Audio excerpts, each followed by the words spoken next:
আসসালামু আলাইকুম ওয়া রাহমাতুল্লাহি ওয়া বারাকাতুহু। কোনো মহিলার তালাক হয়ে গেলে এবং ওনার ইদ্যতে 4 মাস 10 দিন পূর্ণ হওয়ার আগেই যদি অন্যত্র বিয়ে হয়ে যায় তাহলে সেটা কতটুকু সঠিক হবে? মহিলার তালাক হয়েছে না মারা গেছে স্বামী?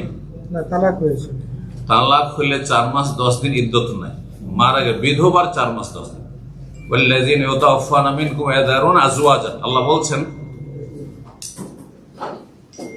জিজ্ঞাসা করছেন যে কোন মহিলার তালাক হয়েছে আর 4 মাস 10 দিন হয়নি, বিয়ে হয়ে গেছে। তালাকের ক্ষেত্রে ইদ্যত 4 মাস 10 দিন নয়। 4 মাস 10 দিন ইদ্যত কার জন্য? বিধবার জন্য। ভালো করে শুনে রাখেন, আল্লাহ বলছেন কোরআনে কারীমে, ওয়াল্লাযীনা ইউতাওয়াফানা মিনকুম, তোমাদের মধ্যে কোন পুরুষ যদি মারা যায়, ওয়াযারুনা আযওয়াজান, আর স্ত্রীকে ছেড়ে যায়, ইয়াতারাব্বাসনা বিআনফুসিহিন্না আরবাআতা আশহুরিন ওয়া আশরা, তাহলে তারা অপেক্ষা করবে, বিয়ের আগে ইদ্যত পার করবে, শোকের সময় কাটাবে, ঘরে অবস্থান করবে, সাজসজ্জা গ্রহণ করবে না। কতদিন? আরবাআতা আশহুর মানে 4 মাস, ওয়া আশরান মানে 10 দিন। 4 মাস 10 দিন তো বিধবার ইদ্যত, তারপরে যে কোনো জায়গায় বিয়ে বসতে পারে। কিন্তু তালাকের ক্ষেত্রে তালাক প্রাপ্তা মহিলার পেটে বাচ্চা আছে না নাই দেখতে হবে। যদি পেটে বাচ্চা থাকে তাহলে বাচ্চা প্রসব হওয়া পর্যন্ত ইদ্যত, সেটা 10 দিনে বাচ্চা। ধর মারা গেছে বা তালাক দিয়েছে, আর তারপরে কি হয়েছে, 10 দিন পরে তার বাচ্চা হয়ে গেছে, তাহলে ইদ্যত শেষ। বোঝা গেছে? আর যদি দেখা যায় এর ক্ষেত্রেও, আপনার বিধবার ক্ষেত্রেও এরকমই, কারণ এইটা সবচেয়ে বেশি প্রাধান্য পাবে। কিন্তু তালাকের ক্ষেত্রে 3 মাসিক, যদি মাসিক হওয়া মহিলা হয়, যদি মাসিক এখনো শুরু হয়নি, নাবালিকা হয়তো বিয়ে হয়েছিল, তালাক হচ্ছে, অথবা বেশি বয়স 45-50 হয়ে গেছে, মাসিক বন্ধ হয়ে গেছে, সুতরাং বোঝা যাচ্ছে না আর মাসিকই হয় না, তখন আল্লাহ বলে সালাসাত, 3 মাস। তাহলে তালাক প্রাপ্তা মহিলার 3 মাস বা 3 মাসিক হচ্ছে ইদ্যত। তো তারপরে যদি বিয়ে করে তাহলে অসুবিধা নেই। কিন্তু 3 মাস, 4 মাস 10 দিন নয়, 3 মাসের মধ্যে বা 3 মাসিকের ভিতরে যদি বিয়ে করে নেয় তাহলে বিয়ে হয়নি, বিয়ে বাতিল। আর যদি তার সাথে শারীরিক সম্পর্ক হয় তো এটি জিনা, ব্যভিচার, কাবিরা গুনাহ, দুইজনে কাবিরা গুনাহে লিপ্ত। এই ক্ষেত্রে দুইজনকে বিচ্ছিন্ন হয়ে যেতে হবে, আর তারপরে ইদ্যত 3 মাসিক পুরা হবে বা 3 মাস পুরা হবে, যদি মাসিক অলি মহিলা না হয় তাহলে। আর তারপরে তখন বিবাহ বসবে তার সাথে অথবা অন্য কারোর সাথে। জাযাকাল্লাহ খাইর। আমার রুমে হিন্দু খ্রিস্টান থাকে, তাদের কথা কষ্ট পেয়ে মাঝে মাঝে বদদুয়া চলে আসে, আল্লাহ তাদের হেদায়েত করে, না হয় ধ্বংস করে দেবে, এটা বলা কি জায়েজ? আমার রুমে অমুসলিম থাকে, তাদের কথায় কষ্ট পেয়ে বদদুয়া চলে আসে। দেখেন, জালেমকে বদদুয়া দেওয়া জায়েজ, কিন্তু ক্ষমা করা বেশি ভালো। ধৈর্য ধারণ করা এবং ক্ষমা করে দেওয়া বেশি ভালো। তারপরে কষ্টটা আপনার ব্যক্তির উপর হয় না আপনার ধর্মের উপর আক্রমণ করে। যদি আপনার দিনের উপর, ধর্মের উপর আক্রমণ করে, আপনি একজন মুসলিম বা ইসলাম পালন করছেন, সেই জন্য সে আপনাকে কষ্ট দেয়, তাহলে সে আরো বড় জালেম। বদদুয়া করেন, কোনো দোষের কথা নেই। লা ইউহিব্বুল্লাহু জাহরা বিস-সুই মিনাল কওলি ইল্লা মান যালিম, আল্লাহ বলছেন মন্দ কথা বলা আল্লাহ পছন্দ করেন না, যাকে তাকে আপনি বদদুয়া দিবেন। কিন্তু ইল্লা মান যালিম, যদি মজলুম হয়, আপনি নির্যাতিত, জুলুম করছেন, তাহলে বদদুয়া, আল্লাহ জালেমকে তো ধ্বংস করে। আর যদি মন বড় করে জালেমকে আল্লাহ হেদায়েত করে, হেদায়েত হয়ে যায়, তো সে তার অনিষ্ট থেকেও বাঁচলেন, আর সেও জাহান্নাম থেকে বেঁচে গেল, এটা বেশি ভালো। দেখেন, তার অনিষ্ট থেকে, কষ্ট থেকে বাঁচার 2টা রাস্তা, একটা হচ্ছে ধ্বংসের মাধ্যমে, কিন্তু যদি সে ধ্বংস হয়ে যায় তাহলে জাহান্নামে চলে গেল, আপনি তার কষ্ট থেকে বেঁচে গেলেন। কিন্তু সে যদি হেদায়েত হয়ে যায় তাহলে 2টো ফায়দা হলো, একটা হলো যে আর সে কষ্ট দিবে না আপনাকে, আর 2 নম্বর হচ্ছে যে সেও জাহান্নাম থেকে বেঁচে গেল। এই জন্য ক্ষমা করাটা বেশি ভালো, বদদুয়া দেওয়া জালেমকে জায়েজ। জাযাকাল্লাহ খাইর। প্রবাস থেকে ছুটিতে যাওয়ার পর 2-3 দিন বা 3 দিন কি কসর করব সালাত? প্রবাস থেকে দেশে যাওয়ার পর, মানে নিজের বাড়ি থেকে কোনো কসর নেই। যেমনই নিজের গ্রামে পৌঁছে গেছে, যতদিন পরে যান না কেন, আপনার বাড়ি আছে সেখানে, সুতরাং আপনি সেখানে গিয়ে মুখিম, ওইটা আপনার আসল বাড়ি। বোঝা গেছে না? ওই রকমই যখন আপনি প্রবাসে এসে আপনি এই মানামতে ধরেন বাসা এখানে ঢুকে গেছেন, বাহরাইন এয়ারপোর্ট তো আমরা শহরের ভিতরে, এয়ারপোর্টে নেমে গেছেন, আর কোনো কষ্ট টষ্ট নেই। হ্যাঁ, এয়ারপোর্ট আবার শহরের বাইরেও যদি থাকতো, যেমন দামাম এয়ারপোর্ট আছে শহরের বাইরে, সেই ক্ষেত্রে ওলামা বলছেন যে আপনি এয়ারপোর্ট পর্যন্ত গোসল করতে পারবেন। কিন্তু এখানে যখন এয়ারপোর্ট শহরের ভিতরে, তাহলে চলবে না। এরকম রিয়াদ এয়ারপোর্ট শহরের ভিতরে, সুতরাং রিয়াদ এয়ারপোর্টে নেমে আর রিয়াদের একজন প্রবাসী গোসল করবে, তাও জায়েজ না। ওই রকমই বাড়ি গিয়ে আপনি ঢাকায় বাড়ি আর ঢাকা এয়ারপোর্টে নেমেছেন, এয়ারপোর্ট যদি শহরের ভিতরেই হয়, চারিদিকে শহর আছে, তাহলে আর গোসল চলবে না এয়ারপোর্টে নেমে।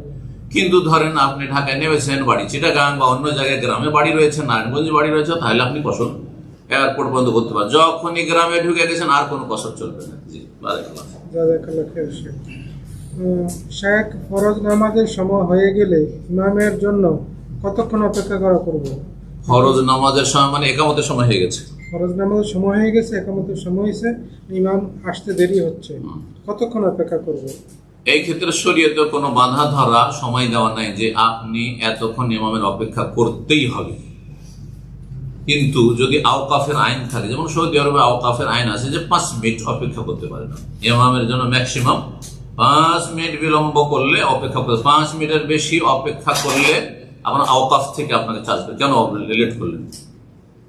তো যেখানে আওকাফ নেই, হয়তো মুসলিম দেশের মসজিদ অথবা আমাদের দেশের মসজিদগুলি ফিরে যে যেমন করে চালাচ্ছে, কেউ জোহর 12টায় পড়ছে তো কেউ 1:30টায় পড়ছে, সব স্বাধীন, কারণ সেখানে সরকার যেহেতু কন্ট্রোল করছে না, আওকাফ কন্ট্রোল করছে না, তার ফলে সেখানে যেটা মসজিদের মুসল্লিরা ইত্তেফাক করবেন, যদি ইত্তেফাক করেন যে টাইম যে বাঁধা আছে একামতের সাথে সাথে শুরু করতে হবে, তাহলে সেটাই 1 মিনিট অপেক্ষা করার কোনো প্রয়োজন নেই। আর এটা ইমামের হকও নয় সে যে টাইম মতো না আসে। কিন্তু যদি ইমামের সাথে এরকম সমঝোতা থাকে মসজিদের মুসল্লিদের আর মুয়াজ্জিনের যে আমার জন্য 5 মিনিট তোমরা অপেক্ষা করবে আর তারপরে না আসলে করবে, তাহলে সেটা মেনে চলবে।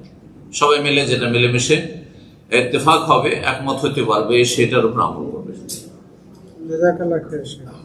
আসসালামু আলাইকুম। আত্মীয়তার সম্পর্ক, আত্মীয় স্বজনকে ঋণ দিলে ফেরত দেয় না, না দিলে সম্পর্ক নষ্ট হয়, করণীয় কি?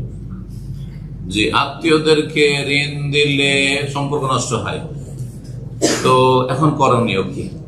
আমি যেটা করি ওটা করবেন, অল্প করে দিবেন ঋণ, যাতে না দিলে সাদাকা, আমার কষ্ট হবে না। ধরেন না আমি 100 রিয়াল দিলাম, 200 রিয়াল দিলাম, অসুবিধা নেই।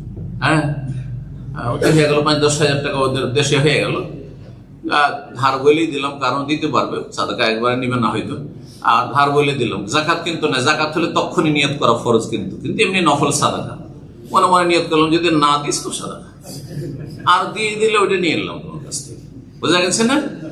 তো অল্প দেবেন। এখন ধরেন 5000 রিয়াল দিয়ে দিলেন, 500 দিরহাম দিয়ে দিলেন আপনি, আর তারপরে আর দিচ্ছে না, তখন তো ঝড়ে লেগে যাবে, এত টাকার ব্যাপার সময়। হ্যাঁ, না, বেশি করে দেবেন না, যাতে বেশি কষ্ট না, অল্প করে দেবেন। আর যদি ইমানদার হয়, আমানতদার হয়, তার সাথে অলরেডি এর আগে লেনদেন করেছেন, ওয়াদা খেলাপি করেনি, ভালো মানুষ, তাহলে দেন, অসুবিধা না, বেশি দেন, কোনো অসুবিধা। এটা আমার তরিকা। কিন্তু যাকে দিই 5000-এর বেশি দিই না দেশে, 5000 টাকা আর দিই, আমি হয়তো আপন ভাই দিলাম, আর জানি যে ওয়াদা মোতাবেক যখন বলবো দিয়ে দিতে পারবে, তাহলে ঠিক আছে। বা আপন ভাই অনেক সময় অসৎ আছে, আপন ভাইও নয় হতে, কিন্তু পর মানুষ, পরেশগার মানুষ, আল্লাহ মানুষ, সময়ের আগে সময় বেঁধে দিয়েছে, তার আগে দিয়ে দিবে, তাহলে ঠিক আছে।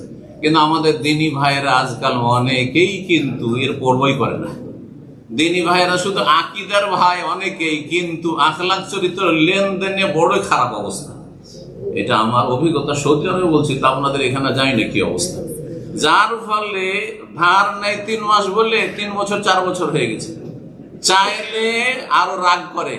হ্যাঁ, আমার অবস্থা আপনি খেয়াল রাখবেন না, আপনার বুঝতে হবে না। সুবহানাল্লাহ, আশ্চর্য, মনে হচ্ছে আপনি ভুল করে দিয়েছেন দিয়ে। আল্লাহ হেদায়েত দান। সম্মানিত শেখ, ইমামের পেছনে সূরা ফাতিহা কখন পড়বো? কেউ বলে পড়তে হবে, কেউ বলে পড়তে হবে না, কোনটা সঠিক? ইমামের পেছনে সূরা ফাতিহা পড়তে হবে না হবে না, জেহরি সালাত মানে উচ্চ স্বরে যখন তেলাওয়াত সূরা ফাতিহা চলছে আর শুনছেন, কয় রাকাত? 17-র মধ্যে কয় রাকাত নামাজে জোরে তেলাওয়াত হচ্ছে? 6 রাকাত, মাগরিবে 2, এশাতে 2, ফজরে 2, তাই না? আর বাকি কয় রাকাত থাকলো? না, 17 রাকাত যে ফরজ দিন রাতে 5 ওয়াক্ত, হ্যাঁ 11 রাকাত তো শুনছেন না, না? তো এখন যারা এতদিন পড়তেন না, কমপক্ষে 11 রাকাতে পড়াতে অভ্যস্ত হন। অধিকাংশ ওলামাদের ফতোয়া এইটি, অধিকাংশ ওলামা আইম্মা ইকরামদের ফতোয়া, ইমাম আহমদ, ইমাম মালিক, তারপরে আপনার কি বলছে ইমাম ইবনে তাইমিয়া, তারপরে শেখ নাসিরউদ্দিন আলবানী, বহু ওলামা, আরো অধিকাংশ ওলামারা বলছেন, মেজরিটি যারা, আর তাদের বেশ দলিল আছে যে শুনলে কাজ হয়ে যাবে।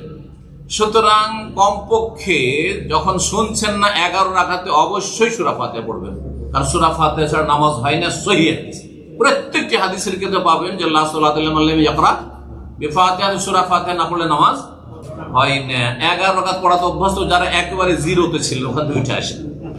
আর যারা পড়ছেন, এখন সহিহ বিষয়টি বলি যে কেউ যদি এই 6 রাকাতে না পড়ে তো বলা যাবে না যে নামাজ বাতিল হয়ে যাবে, কারণ ওদেরও দলিল বেশ মজবুত রয়েছে। কিন্তু যদি সতর্কতামূলক পড়ে নাই তো এটা ভালো, সতর্কতামূলক পড়ে নাই তো এটা ভালো, যে আপনি নামাজের সেফটির জন্য, যে নবী সাল্লাল্লাহু আলাইহি ওয়াসাল্লাম বলেছেন নামাজ সূরা ফাতিহা ছাড়া নামাজ হয় না, তো আমি এই রিস্কে থাকবো না, সুতরাং পড়ে নেব।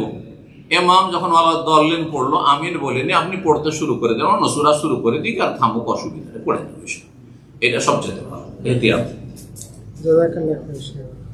রোমের মুসলিম ভাইকে ফজরের সময় ডাকলে ওঠে না, পরে ডিউটির সময় 8টা বাজে উনি সালাত পড়ে, এটা কতটুকু সঠিক? রোমের ভাই যারা ফজর পড়েন না, তারা ফজরে যখন উঠায় তখন জাগে না বা উঠে না, আর তারপরে সকাল 8টায় যখন ডিউটি যায় তখন ফজর পড়ে। যারা অভ্যাস বানিয়ে নিয়েছে তাদের এইভাবে নামাজ হবেই না।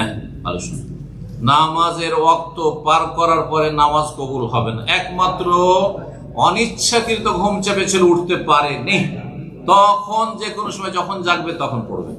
অথবা ভুলে গেছিল, মনে হয়নি, হঠাৎ করে মনে হয়েছে আজকে তো এই নামাজটা পড়িনি, যখনই মনে হবে তখনই পড়ে। মান নামা আন সালাতিন আও নাসিয়া ফালিউসাল্লিহা ইযা যাকারাহা, নবী সাল্লাল্লাহু আলাইহি ওয়াসাল্লাম বলেছেন, ফাইন্না যালিকা ওয়াক্তুহা, এটাই হচ্ছে ওয়াক্তটা। কিন্তু যে অভ্যাস বানিয়ে নিয়েছে যে না আমি উঠবো না, আমি ঘুমটা পুরা করে ওই ডিউটি যাওয়ার আগে আমি ফজর পড়বো, তার নামাজ বাতিল, নামাজ হবে না। ওয়াক্ত পার হওয়ার পরে নামাজ হয় না। যেমন কুরবানির দিন পার হওয়ার পরে কুরবানি হয়নি, বিনা বাড়াবাড়িতে বলছো। আচ্ছা, কুরবানি কেউ 13 জিলহজের পরে, কেউ যদি 14 জিলহজে কুরবানি করে, বড় একটা মুঠ করলো, এটা খাসি করতো 10, 11, 12তে, উট কুরবানি করলো 14 তারিখ, হবে? তাহলে যখন কুরবানি হচ্ছে না, তো আপনার আসরের নামাজ মাগরিব পরে ইচ্ছা করে পড়বেন, হবে? ফজরের নামাজের শেষ টাইমটা আছে সূর্য ওঠার আগ পর্যন্ত, আপনি সূর্য ওঠার পরে পড়বেন, নামাজ হবে? বুঝে আসে না? মোটেই হবে না, নামাজ বাতিল, নামাজ, এদের নামাজ হয় না। এটি সহিহ মাসলা। ইবনে তাইমিয়া রাহিমাহুল্লাহ বলছেন যে এই ব্যক্তি ওয়াক্ত পার করে দিল, অথচ সে উঠতে পারতো, জাগানো হয়েছে, কোনো চেষ্টা নেই, নিয়ম বানিয়ে নিয়েছে, বদ অভ্যাস বানিয়ে নিয়েছে, সেই ব্যক্তি কুফরি করলো, আর তার নামাজের কোনো খেসারত নেই, আর কাফারাও নেই, আর কাজাও নেই, কোনো কাজ নেই, সে কুফরি কাজ করেছে। তওবা করে ফিরে আসে, ভালো করে ইমানের নবায়ন করতে। জি, জাযাকাল্লাহু খাইর। কোনো বড় জমাতে যদি মানুষ সামনের কাতারে চলে যায়, এখন একামত হয়ে গেছে, ওযু ছুটে গেল, এখন করণীয় কি? বড় জামাতে সামনের কাতারে চলে গেছে, ওযু নষ্ট হয়ে গেছে, জামাত শুরু হচ্ছে, কি করবে? সাইড দিয়ে বেরিয়ে চলে যাবে। যদি তাকে কেউ রাস্তা না দিতে চায়, তো ওলামারা বলেছেন যে নাক ধরবে এইভাবে, তাতে বুঝবে যে না, এর দরকার আছে, বুঝে নেবে সবাই। মুসল্লিরা আজকাল বুঝে, আরব দেশে কিন্তু বুঝে, এই নাকটা চিপে ধরলে বুঝে যে একে বের হইতে হবে, রাস্তা ক্লিয়ার করে বেরিয়ে চলে যাবে। জামাত শুরু হয়ে গেছে, তারপর নামাজ পড়ছে, সবাই নামাজ পড়ছে, আপনি নাকটা ধরে সাইড দিয়ে কোন রকম করে বের হওয়ার বা মানুষকে একটু ফাঁক করে বেরিয়ে চলে যাবেন, সবাই জায়গা দিবে, কিন্তু আপনার নামাজ মোটেই হবে না। লা ইয়াকবালুল্লাহু সালাতা আহাদিকুম ইযা আহাদাসা হাত্তা ইয়াতাওয়াজ্জা, সহিহ মুসলিমের হাদিস। কোন মানুষের নামাজ কবুল হয় না, সহি শুদ্ধ হয় না, ইযা আহাদাসা, যদি বায়ু নির্গত হয়ে যায়, হাদাস হয়ে যায়, ওযু নষ্ট হয়ে যায়, হাত্তা ইয়াতাওয়াজ্জা, যতক্ষণ ওযু না করবে। তিরমিজির প্রথম হাদিস, লা তুকবালু সালাতুন বিগাইরি তুহুরিন, বিনা পবিত্রতায় নামাজ কবুল হয় না, নামাজ হয় না, বাতিল। জাযাকাল্লাহু খাইর। তেয়াম্মুম চলবে না, এই ক্ষেত্রে কোনো তেয়াম্মুম নেই। পিতামাতার কবরের সামনে গিয়ে জানাজার সালাত আদায় করা কি যাবে?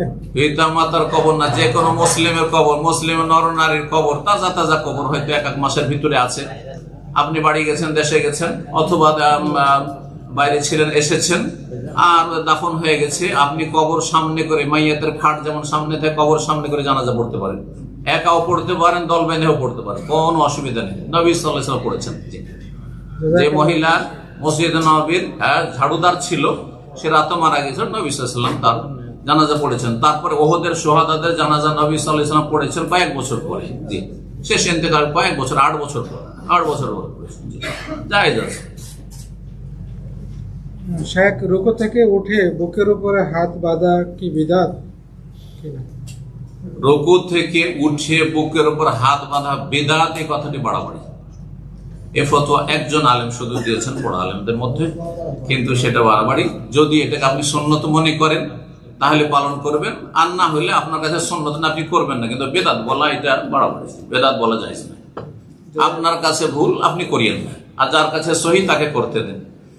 এখন এটি কোনটি ঠিক, সবাই আপন আপন দলিল দিয়েছে। তো যেই দলিলগুলি রয়েছে, যেগুলি সহি দলিল, সেগুলি স্পষ্ট ক্লিয়ার নয়।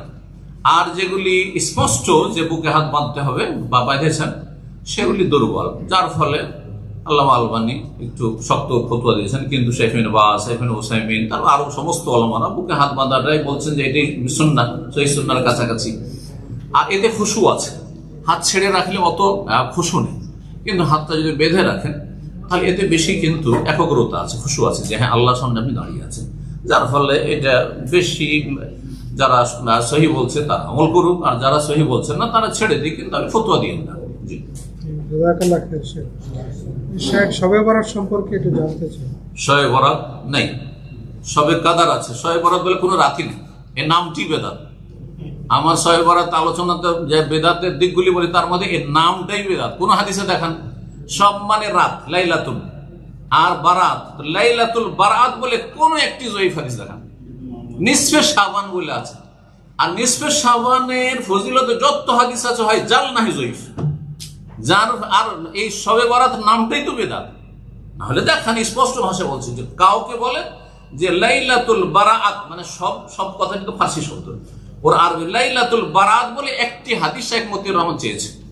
যদি এনে দিতে পারে তাহলে আমি শবে বরাত করবো, জান, না হলে তওবা করে ফিরে আসে।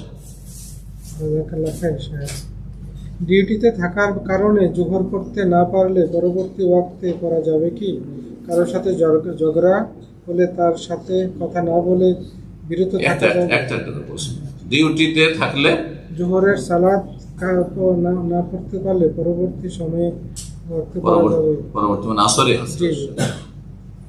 কেন পড়তে পারছেন না? এমন কি যে আপনাকে 5 মিনিটের সময় দিবেন না? এমন কোম্পানি আছে? যদি এমন জালেম কোম্পানি হয় বা যেমন বস হয়, তাহলে সেই ক্ষেত্রে জমা করতে পারেন, জোহর আসর জমা করতে পারেন। কিন্তু জোহর আসরকে মাগরিবের পরে পড়তে পারবেন, মাগরিবের সাথে পড়তে পারবেন।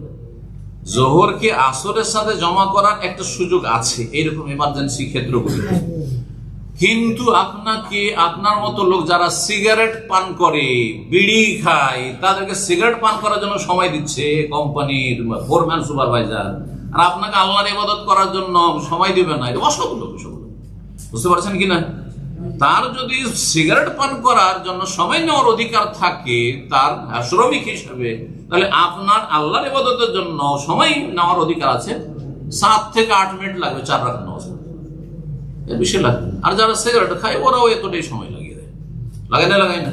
তাহলে আপনি ন্যায্য অধিকার চাইবেন আপনি, আর না হলে আল্লাহর জমিন প্রশস্ত রয়েছে, সেখান থেকে আপনি কেটে পড়ার চেষ্টা করবেন। সেই কোম্পানিকে তালাক দিয়ে দিবেন, অন্য জায়গায় রুজি তলাশ করবেন, চেষ্টা করবেন, চেষ্টা করতে থাকেন, ভালো পেলে সরে যাবেন। জাযাকাল্লাহ খাইর। শেখ, আমাদের দেশে অনেকে দেখা যায় শেখ তাবিজের ব্যবসা করে ইমামরা, তাদের পেছনে কি নামাজ হবে? তাবিজ করা শিরক নবী সাল্লাল্লাহু আলাইহি ওয়াসাল্লাম বলেছেন, কিন্তু সাধারণ অবস্থা শিরক, ছোট শিরক, ছোট শিরক কাবিরা গুনাহ। তাহলে যেই ব্যক্তি তাবিজ ব্যবহার করে অথবা তাবিজের ব্যবসা করে, তাবিজ লিখে দেয়, সেই ব্যক্তি ছোট শিরকের কাবিরা গুনাহতে রয়েছে। সেই ব্যক্তি ফাসিক, গুনাহগার। ফাসিককে সম্মাননা দেওয়া আর তাকে আগে বাড়িয়ে তাকে ইমাম বানানো জায়েজ নয়। তাহলে যেই গ্রামের লোকেরা তাবিজ করা মোল্লাকে, হুজুরকে ইমাম বানিয়ে রেখেছে, এটা গুনাহর কাজ করেছে তারা, তাকে এই সম্মান দেওয়া জায়েজ নয়। এবং যদি হাতে থাকে, সম্ভব হয় ঝগড়া ফাসাদ না করে যে তাকে সরানো, তো সরিয়ে দেওয়া। আর যদি সম্ভব না হয়, আর অন্য কোনো মসজিদও নেই যে এর চেয়ে ভালো ইমাম পাবেন, তাহলে সেখানে নামাজ পড়বেন কারাহাতের সাথে। যেমন ফাসিকদের পিছনে টাকনার নিচে কাপড় অনেক ইমামের তার পিছনে নামাজ পড়ছেন, অনেকে প্যান্ট একবার টাকনা নিচ পর্যন্ত আছে আর জামাত শুরু করেছে গিয়ে নামাজ পড়ে নিচ্ছেন, অনেকে জুব্বা পড়ছে টাকনার নিচে আর তার পিছনে নামাজ পড়ছেন। ঠিক ওই রকমই যারা তাবিজ বানায় আর সেটা শিরকে আসগার কাবিরা গুনাহ, ফাসিকের পিছনে নামাজ জায়েজ আছে, কিন্তু কারাহাতের সাথে, ঘৃণার সাথে, সম্মান দিয়ে আমরা যান নামাজ পড়ান বলবেন না, তার যান আপনি ইমামতি করেন, আমাদের গ্রামের ইমাম হয়ে যান, এটা ইমাম বানানো যায়। জাযাকাল্লাহু খাইরান। জুমার নামাজে খুতবা চলাকালীন সময়ে কোনো সুন্নত করা যাবে কি? জুমার নামাজের খুতবা চলাকালীন কোন নামাজ পড়া যাবে কিনা? 2 রাকাত শুধু পড়া, তার বেশি পড়া যায় না। নবী সাল্লাল্লাহু আলাইহি ওয়াসাল্লাম খুতবা দিচ্ছেন জুমার, আর এক সাহাবী আসছে, ভাবছে যে খুতবা তো চলছে, বসে যাই, বসে গেছেন। নবী সাল্লাল্লাহু আলাইহি ওয়াসাল্লাম এই কথা বললেন না যে আজকে বসলে আগামী দিন আর এরকম কাজ করবেন না, বললেন কি বলেছেন? বলেছেন যে সাল্লাইতা রাকাতে, 2 রাকাত পড়েছো? বলছেন না পড়িনি। হ্যাঁ, আগামীতে আর এরকম করি না, বললেন? বলছেন কম দাঁড়াও, ফাসাল্লি রাকাতে, 2 রাকাত নামাজ পড়ো। ইজা জা আহাদুকুম ইয়াউমাল জুমআতি ওয়াল ইমামু ইয়াখতুবু, হাদিসে রয়েছে, খুতবা অবস্থায় যদি কোনো মানুষ চলে আসে, ইমাম খুতবা দিচ্ছে, ফালা ইয়াজলিস হাত্তা ইয়ারকা রাকাতে, যতক্ষণ 2 রাকাত না পড়বে ততক্ষণ বসবে না। সহিহ হাদিস, সহিহ বুখারী হাদিস। যে কোনো সময় মসজিদে ঢোকে, মসজিদের সালামি আছে, আরে মানুষের সাথে দেখা করলে বিনা সালামে, আমার সাথে দেখা হয়েছে, আপনার বিনা সালামে বসবেন? সালামও করলেন না, মুসাফা করলেন না, আছে এরকম লোক? বাপের সাথে দেখা হয়েছে, দেশে গেছেন, আর সালাম মুসাফা কিচ্ছু নেই, বসবেন তার সাথে? না, মোটেই না। মসজিদের হক নেই। এই জন্য তাহিয়াতুল মসজিদ, মসজিদ সালামি, মসজিদ সালামি হচ্ছে 2। যখনই মসজিদে ঢুকবেন আপনি 2 রাকাত না পড়ে বসলেন মানে বেয়াদবি করলেন। মসজিদের হক আমার হকে চেয়ে বেশি, আমাকে সালাম মুসাফা করে বসা যেমন আমার সামনে বেয়াদবি মনে করছেন, তার চেয়ে বেশি হক অনেক মসজিদের হক।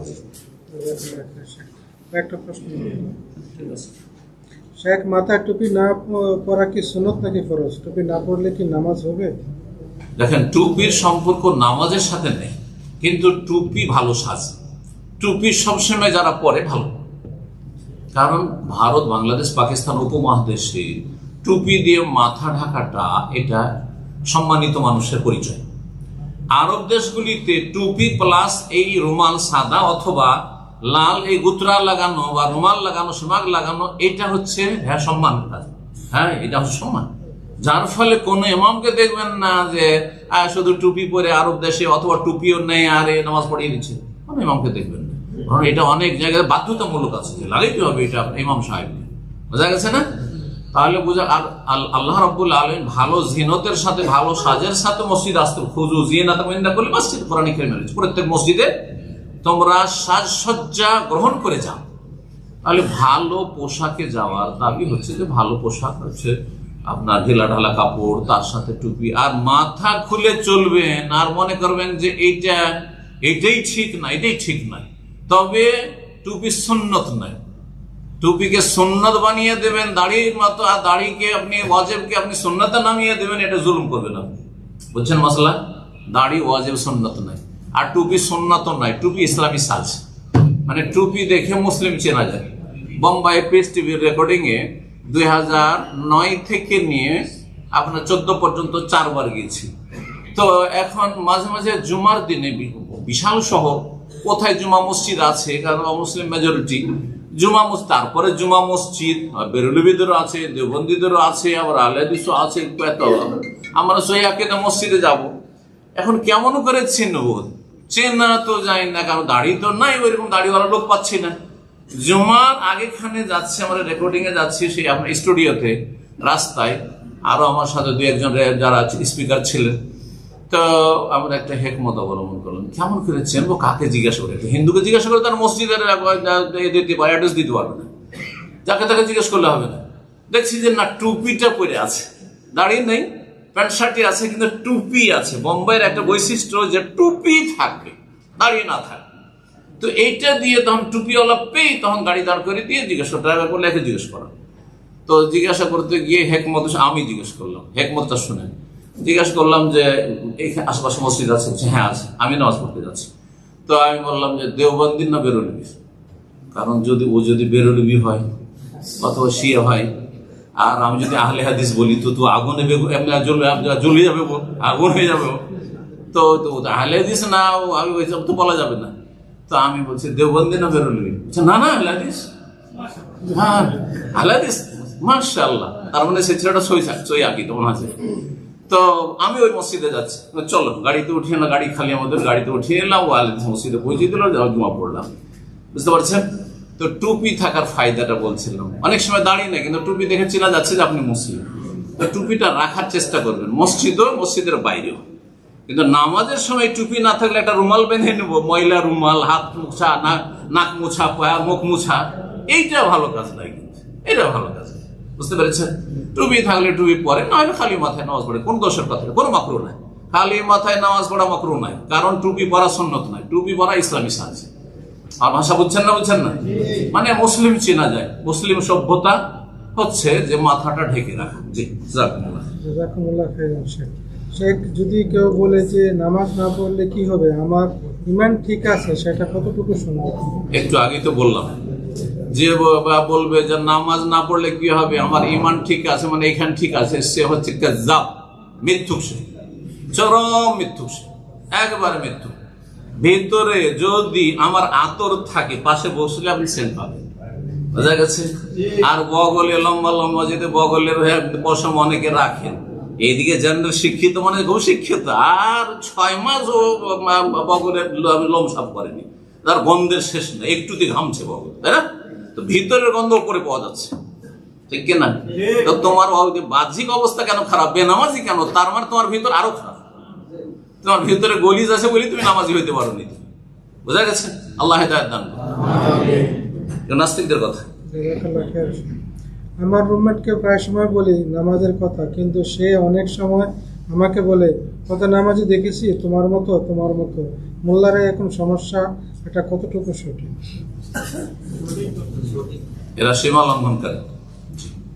তবে যারা ধার্মিক লোক তারা হচ্ছে সাদা কাপড়ের মতো, সাদা কাপড়ে সামান্য একটু ময়লা লাগলে চেনা যায়।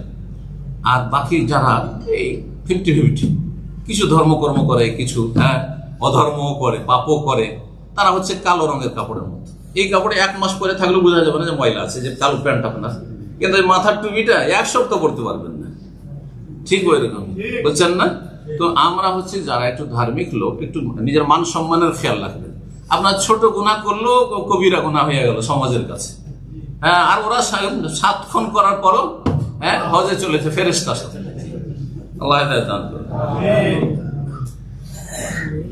গায়েবানা জানাজা করা কি জায়েজ? কিভাবে আমরা গায়েবানা জানাজা অধিকাংশ আমাদের কাছে জায়েজ নয়। সেটা এমন ব্যক্তি শুধু যার জানাজা হয়নি, অথবা আর একটি ফতোয়া এর চাইতে একটু দেওয়া যায়, সেটা বিশিষ্ট ব্যক্তি যার দ্বারা ইসলামের বড় খেদমত হয়েছে, যেমন নাজাশী বাদশাহ দ্বারা ইসলামের বড় খেদমত হয়েছিল, সেই জন্য নবী সাল্লাল্লাহু আলাইহি ওয়াসাল্লাম গায়েবানা জানাজা পড়েছেন। এবং তার জানাজা পড়ার লোকও ছিল না সেখানে, আবিসিনিয়ায়, সেই হাবাসাতে সব কাফের খ্রিস্টান ছিল, যার ফলে নবী সাল্লাল্লাহু আলাইহি ওয়াসাল্লাম গায়েবানা জানাজা পড়েছেন। কিন্তু অবরহ আপনার মা বাবা মারা গেছে, যেমন সাফিরা করে গায়েবানা জানাজা, যার তার কেরালার লোকেরা এখানে সবার গায়েবানা জানাজা পড়তে থাকে, এটা সুন্নতের খেলাফ।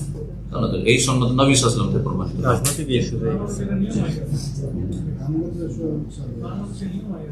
বাংলাদেশের রাজনৈতিক নেতাদের গায়েবানা জানাজা, ইসলামিস্ট হইতে পারলে এটা একটা আন্দোলনের একটা সুযোগ না, সুন্নত মোতাবেক আমল করবে।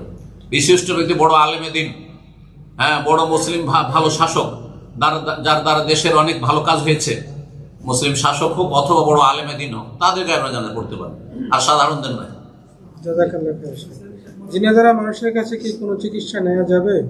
জিনে যারা জিন বশ করে আর কি, জিন বশে করা হারাম। কোন মানুষকে গোলাম বানানো যখন হারাম, সবাই আল্লাহর গোলাম আমরা, ওই রকমই জিনও আল্লাহর মখলুক, জিনকে গোলাম বানানো হারাম। কথা বোঝা গেছে? সুতরাং মন্ত্রতন্ত্র কুফরি কাজ করে, আর কুফরি কাজ ছাড়া, শিরক করা ছাড়া জিন কখনো আপনার বশত্ব স্বীকার করবে না, আপনার ধরা ছোঁয়ার বাইরে। কিন্তু কিছু শিরকি কুফরি মন্ত্রতন্ত্র করে জিনের বড় যে মস্তান, তাকে ম্যানেজ করে তারপরে তখন আপনার খেদমতের জন্য কিছু জিনকে দিয়ে দেয়। যেমন উদাহরণ দিই, তাহলে বুঝতে পারবেন এই বিষয়টি, কারণ অনেকে বিষয়টি বুঝে না জিন কেমন করে বসে হয়। ধরেন আপনার 2-4 জন গন্ডা লাগবে, ঢাকার কিছু গন্ডা লাগবে 2-4 জন, বোঝা গেছে? এখন এই ছোট মোটো গন্ডা দিয়ে চলবে 2-4-5টা হইলে, কিন্তু এই গন্ডারা তো সহজে আপনার মানে হাতের নাগালে না, আপনার নেই, ধারে কাছে নেই। এদেরকে আপনার ফেভারে পাওয়ার জন্য ওই গন্ডাদের যে মস্তানদের হেড তাকে ম্যানেজ করতে হবে। তাকে ম্যানেজ করার জন্য ধরেন 1 কোটি টাকা দিতে হবে, ঠিক আছে, অথবা একটা কিছু করতে হবে। হ্যাঁ, হয় নারীর ঘুষ আর না হয় পয়সার ঘুষ দিতে হবে। কথা বোঝা গেছে? এগুলো করে না অসৎ লোকেরা। তো এইসব করে তখন যেহেতু মেন যে গন্ডা মস্তানদের হেড তাকে যখন ম্যানেজ করে নিয়েছেন আপনি, তখন আপনার 5টা গন্ডা আপনার ফেভারে লাগিয়ে দিয়েছে যে যা বলবে শুনবে। ওই রকমই জিনদের বড় মস্তান আছে, বড় জিন আছে। ওই বড় জিনকে খুশি করার জন্য আপনাকে কি করতে হবে? তার সান্নিধ্য লাভে খাসি মোরগ জবাই করতে হবে, সাদা মোরগ, কালো খাসি, অমুক তমুক, আর এই রক্তগুলো অমুক জায়গায় পুঁতে আসতে হবে, না হয় দুধ চিনি দিয়ে আসতে হবে, 7 রকম মিষ্টি দিয়ে আসতে হবে, হ্যাঁ, অথবা ওই আস্তানাতে যেতে হবে। অমুক তমুক শিরক কুফরি করার পরে যখন আপনি ইমানটা হারিয়ে দিয়ে জাহান্নামী হয়ে গেলেন, ইবলিস শয়তানের সঙ্গী হয়ে গেলেন, তখন আপনার ফেভারে আপনার খাদেম হিসাবে 2-4-5টা জিন আপনার বসে দিয়ে দিল। এবার বুঝতে পেরেছেন জিন বসে করার রহস্য? সুতরাং যারা জিন বসে করে তারা কুফরি শিরকি কাজ ছাড়া জিন বসে হতেই পারে না, হতেই পারে না। তারা ঈমান নষ্ট করেছে অলরেডি, তাদের ঈমান থাকে না। বারাকাল্লাহ, হয়ে গেছে না? জি, আর 2টা প্রশ্ন সেখানে। এদেশে আরব দেশে আমরা আরবাব শব্দটি ব্যবহার করে থাকি। আরবাব বলা কি যাবে? আরব শব্দের মালিক বলে, কফিল বলে, আরবাব বলে।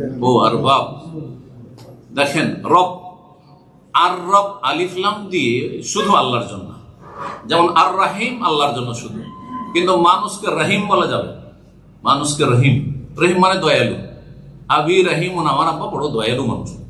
এর আরবি কি করবেন? আবি রহিমুন, রহিমুন, করিমুন। নবীর ক্ষেত্রে রহিম এগুলো ব্যবহার হয়েছে। লাকাদ জাআকুম রাসূলুম মিন আনফুসিকুম আজিজুন আলাইহি মা আনিতুম হারিসুন আলাইকুম বিল মুমিনিনা রাউফুর রহিম। আল্লাহর নাম রঈফ আর রউফ, আল্লাহর নাম রহিম, আর নবীকে বলা হচ্ছে রউফ এবং রহিম। কিন্তু আর রহিম বলা হয়, আর রউফ বলা হয়। এবার বোঝা গেছে?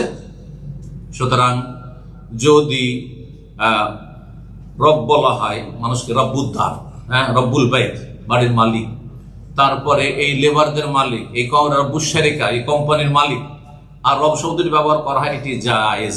কিন্তু আর রব একমাত্র আল্লাহ। আলিফ লাম দিয়ে আর রব বললে একমাত্র আল্লাহর জন্য কোনো ব্যক্তিকে বলা যাবে না। মুসলিম মারা গেলে, মুসলিম স্ত্রী মারা গেলে, স্বামী মারা গেলে স্ত্রী কি নাকফুল খুলে ফেলবে? স্বামী মারা গেলে শুধু নাকফুল খুলবে না, সমস্ত যেগুলোতে জিনত হয়, আকর্ষণ হয়, সেসবগুলি, আকর্ষণীয় পোশাক, আকর্ষণীয় অলংকার, এগুলো খুলে ফেলবে। শুধু নাকের ফুল খুলে দিল আর গলার মালা থাকলো, হ্যাঁ, হাতের চুড়ি থাকলো, না না না না, তারপরে মেকআপ করতে থাকলো, না, জায়েজ না। সুরমা থাকলো, জায়েজ না, এগুলো জায়েজ নয়। জিনত আর কুজিনা, জি, শৌক করা মানে জিনত ছেড়ে দাও, জিনত না করা। জিনত করা মানে সে অন্য কোনো পুরুষকে আকর্ষণ করছে, অথচ তার জন্য এখন বিয়ে বসা জায়েজ না। এই জন্য ইদ্যত 4 মাস 10 দিন পার হওয়ার পরে তখন অলংকার গুলো পরবে, তারপরে আকর্ষণীয় কাপড় চোপড় পরতে পারবে। সাদা সিধা কাপড় পরতে হবে, সাদা কাপড় পরতে এমন কথা নাই, এটা অবল ধারণা। মানে বিধবা মানে সারা জীবন সাদা না, 4 মাস 10 দিন সাদা জরুরি না, কিন্তু আকর্ষণীয় কাপড় যেন না হয়, যে কাপড়ে আকর্ষণ আছে এইরকম কাপড় না হয়, নকশাওয়ালা না হয়। অমুসলিমদের সাথে রুম শেয়ার করা যাবে? এটা শেষ প্রশ্ন। অমুসলিমদের সাথে রুম শেয়ার করা যাবে যদি কোম্পানির পক্ষ থেকে দেওয়া হয়, তাহলে সেখানে আপনার জন্য বসবাস জায়েজ। এমন কোনো দলিল নেই যে অমুসলিমের সাথে রাত কাটানো যাবে না, অথবা তার সাথে বসে খাওয়া দাওয়া করা যাবে না, এমন কোনো দলিল নেই। কিন্তু সাধারণত অমুসলিমদের সাথে সবসময় থাকলে তাদের দ্বারা প্রভাবিত হয়ে যেতে পারে। হ্যাঁ, যেমন আগুনের পাশে থাকলে আগুন কাপড়ে লাগতে পারে, শরীরে লাগতে পারে, বা ধোঁয়া লাগবে, ময়লা হবে কাপড় চোপড়, ঠিক তেমনই।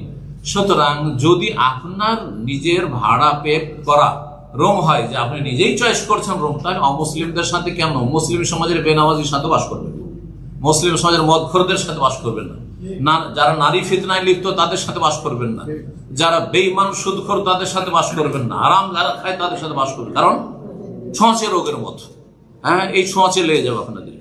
সুতরাং ভালো মানুষের সাথে বা কোনো আল্লাহ বলে সত্যবাদীর সাথে বাস করো, ভালো মানুষের সাথে, পরেজগার লোকদের সাথে বসবাস করো।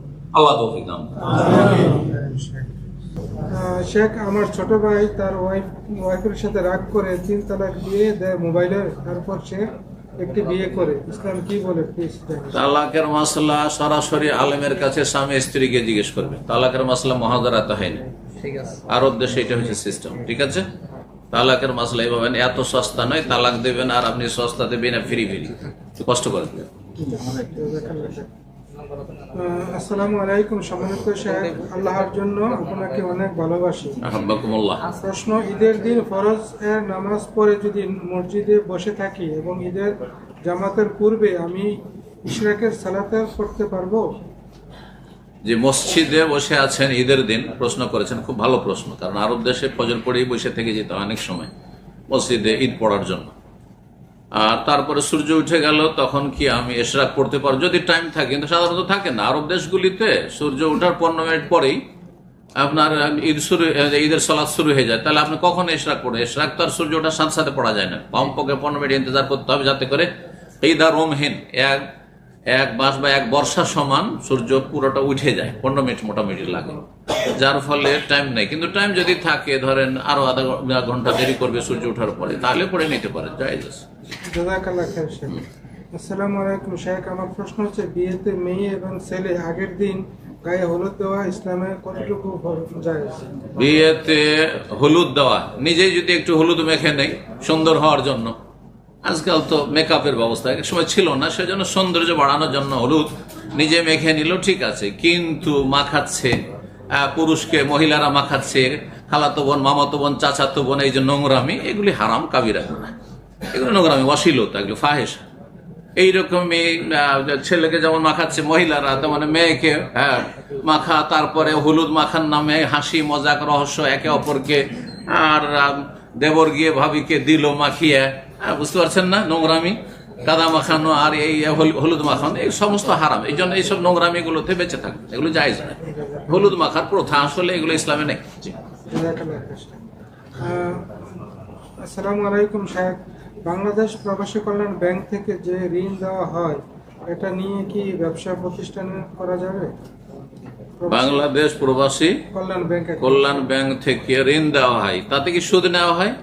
যদি আপনার কাছ থেকে সুদ নেওয়া হয় না, সুদি কারবার হারাম, সুদি ব্যাংকের সাথে লেনদেন হারাম। নিরুপায় হলে করতে পারেন, যদি আপনার ওখানে ইসলামিক সিস্টেম না থাকে, ইসলামিক ব্যাংক না থাকে, তাহলে জরুরি সেটা দিয়ে আপনার স্যালারি আসছে তা আদায় উঠিয়ে নেন।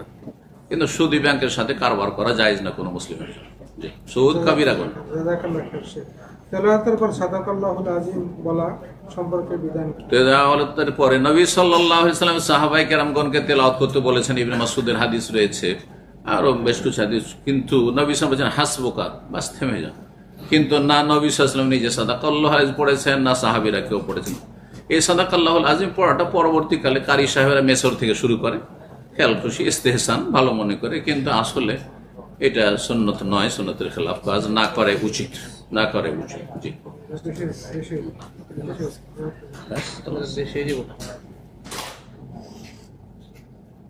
ঠিক আছে, কত পছন্দ